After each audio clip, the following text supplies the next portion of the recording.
This is Helpscreen and this is how to cancel Face Dance app subscription. So this is a step-by-step guide, so follow along.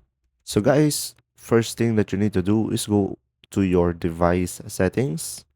Then after that, tap on your Apple ID at the top of the screen. And then from here guys, simply go to the subscription option.